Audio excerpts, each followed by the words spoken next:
भारत माता की जय. माईकवर नका बोलू, यांचं ऐकायचंय. मोदींना माहीत झालं पाहिजे का एक मोठ्या संतांचा सत्कार आज लहित गाव मध्ये चालू आहे. भारत माता की, गंगा माता की, गोदावरी माता की, यमुना माता की, गौ माता की, आज के आनंद की. आज या कार्यक्रमाला दिल्लीवरून यासाठी आलो का महाराष्ट्रातल्या एक मोठ्या विद्वान संताचा सन्मान होतोय आणि त्याला दिल्ली अनुपस्थित आहे असं पाप होऊ नये म्हणून आलो. तसं तर राजाभाऊ आहेच, पण राजाभाऊंना तुम्ही पाठवलं होतं दिल्लीला. आहे, मला पांडुरंगाने पाठवलं. राजाभाऊ तुमच्या समस्या तिथं समाधान करण्यासाठी पाठवलं आणि मला लाल किल्ल्यावर भगवा झेंडा लावण्यासाठी पाठवलं. आणि संतांच्या खुणा कशा असतात त्या कोणाला समजत नाही. खरं तर महाराज मला आधी बोलायला लावू शकत होते, पण त्यांनी चैतन्य महाराजांनी निर्माण केलेल्या चैतन्यानंतर कार्यक्रमाची एवढी मोठी उंची गाठल्यानंतर बोलायला लावलं. याचा संकेत मी असा समजतो, काला झाला कळस लावला, आता झेंडा लावायचा. आणि मी दोन कारणांनी आलो. पहिलं कारण आहे की मला सत्कार करायचा आहे, सन्मान करायचा आहे. माझा 96 पासूनचा परिचय महाराजांची. 1996 मी कॉलेज सुटलं होतं आणि अनेक लोक राजकारणात जा म्हणत होते. त्यावेळी मी ठरवलं का राजकारणात नाही जायचं, धर्मरक्षणाच्या कारणात जायचं. आणि त्यावेळी तो जो उत्सव झाला त्यानिमित्त महाराजांबरोबर चर्चा झाल्या. त्यांच्यातला विद्वान समजला. सहजपणे अनेक विद्वान असतात, फिरून अवघड करून गोष्टी सांगतात म्हणून ते विद्वान मानले जातात. महाराज खूप सोप्या भाषेत विद्वत्ता सांगतात, ही त्यांची विशेषता. आणि म्हणूनच एवढ्या मोठ्या प्रमाणात आपण सगळे इथं आलेलो आहे. मोठ्या संत परंपराचे वंशज या ठिकाणी आलेलो आहे. 75 वर्ष किती महत्वाचे हे आपण सगळे पाहतो. तसे 75 वर्ष हे लोकांच्या दृष्टीने रिटायरमेंटचं वय असतं. पण बाबांना रिटायर्ड आहे ना टायर्ड आहे. अजून लढाई चालू आहे आणि ती चालायची आहे.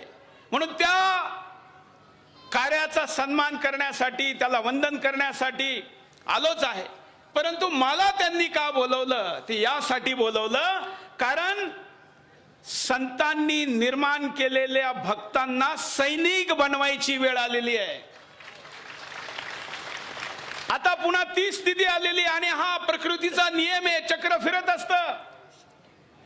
आज आपण या ठिकाणी सगळे धार्मिक लोक आहोत, अनुशासित लोक आहोत. एवढं दिव्य या ठिकाणी ज्ञान दान आता चालू होतं. असं वाटलं की उठू नये. तुम्हालाही वाटलं ना चालत राहावं.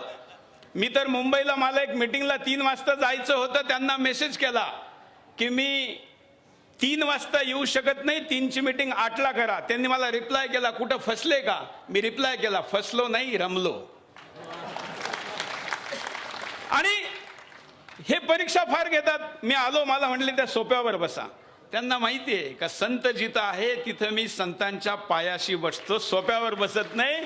आणि त्यातून मिळणाऱ्या शक्तीला घेऊन देशद्रोह्यांच्या छाताडावर बसतो. पण त्यांच्या लीला काय सांगायच्या. आता मी ज्यासाठी आलो ते हे की मी जसं म्हणलं की काला झाला कळस लावला, आता धर्माची स्थापना झाली. धर्माची रक्षा गरजेची आहे. आपण एवढे सगळे धार्मिक लोक या ठिकाणी आहोत, पण आपण लोकतांत्रिक देशात राहतो. या देशामध्ये तुमची गुणवत्ता, तुमची भक्ती, तुमची इमानदारी नाही, डोकं मोजली जातात. मी तुम्हाला विचारतो, या ठिकाणी बसलेल्या सगळ्या लोकांमध्ये आता धर्म रक्षासाठी जनसंख्या गरजेची आहे. आपली संख्या घटत चालली आहे. लोक लग्न करीत नाही, वेळेत करीत नाही, केलं तरी मुलं जन्माला घालीत नाही. म्हणून मी पण एक मागणी महाराज तुमच्याकडे आज मागायला आलेलो आहे. ती ही का जर हिंदूच नाही राहिला तर हिंदू धर्माचे परंपरा चालणार कशा. संख्येने आपण घटत चाललोय. नाशिक जिल्ह्याचा हिंदूंचा जन्मदर आहे 1.3. म्हणजे 2 हिंदू मिळून 103 म्हणजे 2 हिंदू सुद्धा जन्माला घालत नाही. मी इथं विचारतो, 4 जण 4 मुलं ज्यांना आहे असे लोक हात वर करा बरं. किती लोक आहे? 4? कोणीच नाही. 3-4 लोक आहे फक्त, ते पण मागच्या पिढीचे आहे.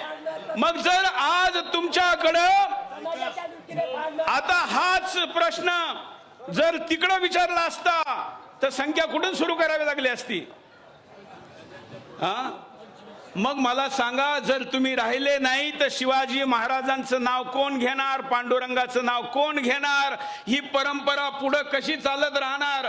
आत्ता परवा, कारण इथं सगळे विद्वान आहे म्हणून मी हे सांगतो, परवा टाटा सोशल कन्सल्टन्सीने एक रिपोर्ट जारी केला मुंबईचा, का 2051 मध्ये मुंबईचं इस्लामीकरण होणार. देशाची आर्थिक राजधानी, महाराष्ट्राची राजधानी. तुम्हाला स्वीकार आहे का? शिवाजी महाराजांनी यासाठीच हे केलं का? तानाजींनी यासाठीच गड आणण्यासाठी रायबाग घातला का? नाही ना. मग आपण भक्ती करतो, भक्ती केली पाहिजे, पण त्या शक्तीतून फक्त परिवार नाही चालवायचा आहे, देश चालवायचा आहे, धर्म चालवायचा आहे, संस्कृती चालवायची आणि त्याची रक्षा करायची आहे. महाराजांनी आपल्याकडे, संतांनी या परंपरा सुरू केल्या. आपल्याकडचा जो टाळ आहे ना, मी उत्तर भारतात राहतो, बरेच लोक तिकडे जात असेल, तिकडचा टाळ हा एकदम पातळ असतो आणि महाराष्ट्रातला टाळ हा पाव किलोचा, अर्धा किलोचा असतो. तो यासाठी का टाळ हा हत्यार म्हणून सुद्धा वापरला जाऊ शकतो. आपल्याकडं नाठाळाच्या माती हानू काठी, पण आज नाठाळांनी या देशाला कब्जा करायचा ठरवलाय. देशात संख्या घटत चाललेली आहे आणि जर हिंदूच नाही राहिला तर पुढे काय होईल? म्हणून महाराज, तुम्ही सगळीकडे जाता, लोकांना उपदेश देता. एक उपदेश सगळ्या साधू संतांनी हाही द्यावा की परिवारासाठी तुम्हाला नियोजन म्हणून 2 मुलं पाहिजे असतील, पण धर्माच्या नियोजनासाठी किमान अजून 2 मुलं जन्माला जास्त घाला. आता अनेक जण म्हणाल का उपदेश देणं सोपं आहे, त्यांना सांभाळणार कोण? तर दुसऱ्या मुलाच्या नंतर जो मुलगा तुम्ही जन्माला घालाल तो 3रा 4था, त्याच्या शिक्षणाची जबाबदारी सुरेश चव्हाणकेची. आणि नुसतं शिक्षण देणार नाही तर त्याला असं शिकवणार की त्याची नोकरीची जबाबदारी सुद्धा माझी. आणि हे मी तुमच्याकडे काही मतदानासाठी मागत नाही, कारण मी तर त्या मार्केटमध्ये नाहीच आहे. हे मी यासाठी मागतो का तुमच्या पुढच्या पिढ्या पांडुरंगाचं नाव घेऊ शकल्या पाहिजे, पुढच्या पिढीत असे महाराज झाले पाहिजे. आणि म्हणून ही मागणी, कारण दर्शनाला जावं तर फक्त हात जोडून यावं नाही ना, काहीतरी मागितलं पण पाहिजे. आणि इतकी दिव्य संत मंडळी जिथं आहे त्यांच्या समोर न मागता गेलो तर मग दिल्लीला गेलोच कशाला. म्हणून या शुभेच्छा पुन्हा आपल्याला देतो महाराज, आणि या मागणीसह मनापासून अशी इच्छा व्यक्त करतो पांडुरंगाच्या चरणी की तुमचा 100वा वाढदिवसही या ठिकाणी साजरा करण्यासाठी आम्हाला सौभाग्य मिळावं. आणि 75 फक्त लहवीत गावमध्ये साजरी झाली. लवकरच दिल्लीमध्येही एक कार्यक्रम आम्ही आमच्या वतीने ठेवू, त्यासाठीही आपण वेळ द्यावा हा आग्रह करतो आणि तुम्हालाही त्या कार्यक्रमाला निमंत्रित करतो. रामकृष्ण हरी. धन्यवाद चव्हाणके